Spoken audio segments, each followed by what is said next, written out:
നിശബ്ദതയുടെ വിളക്ക്. പുഴയുടെ തീരത്ത് നിൽക്കുന്ന ആ പഴയ വീട്ടിൽ ഒരു നിശബ്ദത എന്നും കുടിയേറിയിരുന്നു.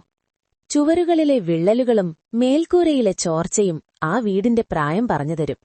ആ വീട്ടിൽ താമസിച്ചിരുന്നത് മാധവൻ നായർ എന്ന ഒരേയൊരു മനുഷ്യൻ മാത്രം. ഒരു കാലത്ത് മാധവൻ നായർ ആ പ്രദേശത്ത് എല്ലാവർക്കും പരിചിതനായിരുന്നു. സ്കൂളിലെ ഏറ്റവും സ്നേഹമുള്ള അധ്യാപകൻ, കുട്ടികൾക്ക് പാഠപുസ്തകത്തിനപ്പുറം ജീവിതം പഠിപ്പിച്ച മനുഷ്യൻ. പക്ഷെ ഇന്ന് അവനെ അന്വേഷിച്ചു വരാൻ ആരുമില്ല. ഭാര്യ ലക്ഷ്മി 15 വർഷങ്ങൾക്ക് മുൻപ് ഒരസുഖം മൂലം വിടവാങ്ങി. ഏകമകൻ അരുൺ ജോലി തേടി നഗരത്തിലേക്ക് പോയി. തുടക്കത്തിൽ കത്തുകൾ വന്നിരുന്നു, പിന്നെ ഫോൺ, പിന്നെ ഒന്നുമില്ല. മാധവൻ നായരുടെ ദിവസങ്ങൾ ഒരേപോലെ നീങ്ങുകയായിരുന്നു. രാവിലെ പുഴക്കരയിൽ കുറച്ചു സമയം നടക്കും, പഴയ പുസ്തകങ്ങൾ വായിക്കും. ഉച്ചയ്ക്ക് ഒറ്റയ്ക്ക് ഭക്ഷണം. രാത്രി ലക്ഷ്മിയുടെ പഴയ ഫോട്ടോയോട് കുറച്ചുനേരം സംസാരിക്കും. ഒരു ദിവസം മഴ ശക്തമായി പെയ്യുന്ന വൈകുന്നേരം വീടിന്റെ വാതിലിൽ ഒരു മുട്ട്. വാതിൽ തുറന്നപ്പോൾ മുന്നിൽ നിൽക്കുന്നത് ഒരു പെൺകുട്ടി. 11 വയസ്സുണ്ടാകാം. ചുടലക്കണ്ണുകളും നനഞ്ഞ വസ്ത്രങ്ങളും. അങ്കിളെ, ഒന്ന് അകത്തു നിൽക്കാമോ? അവളുടെ ശബ്ദത്തിൽ ഭയം. മാധവൻ നായർ ഒന്നും ചോദിച്ചില്ല. അവളെ അകത്തു വിളിച്ചു.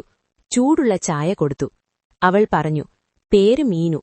അച്ഛൻ പുഴക്കരയിലെ തൊഴിലാളി. ഇന്ന് രാവിലെ മുതൽ കാണാനില്ല. ആ രാത്രി മീനു ആ വീട്ടിൽ തന്നെ ഉറങ്ങി. മാധവൻ നായർക്ക് വർഷങ്ങൾക്ക് ശേഷം വീട്ടിൽ ഒരാൾ കൂടിയുണ്ടെന്നൊരനുഭവം.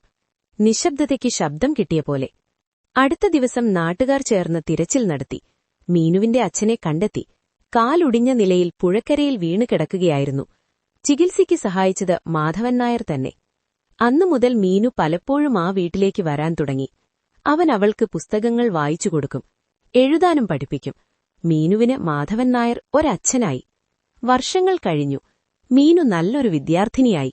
നഗരത്തിലെ കോളേജിൽ പ്രവേശനം കിട്ടി.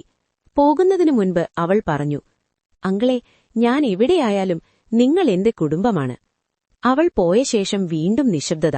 പക്ഷെ അതിപ്പോൾ വേദനിപ്പിച്ചില്ല. കാരണം ആ വീട്ടിൽ പ്രതീക്ഷയുടെ വിളക്ക് തെളിഞ്ഞിരുന്നു. ഒരു ദിവസം അപ്രതീക്ഷിതമായി വാതിലിൽ വീണ്ടും ഒരു മുട്ട്. ഇസ അവരെ തുറന്നപ്പോൾ അരുൺ. കണ്ണുകളിൽ കുറ്റബോധം, കൈകളിൽ ഒരു ചെറിയ പാക്കറ്റ്. അച്ഛാ, ക്ഷമിക്കണം. മാധവൻ നായർ ഒന്നും പറഞ്ഞില്ല. അവനെ ചേർത്തു പിടിച്ചു.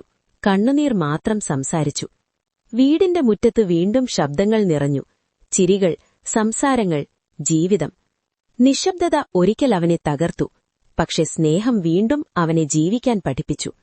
ജീവിതം ചിലപ്പോൾ നമ്മെ ഒറ്റപ്പെടുത്തും. പക്ഷെ ഒരു ചെറിയ കരുണ, ഒരു തുറന്ന വാതിൽ എല്ലാം മാറ്റിമറിക്കും.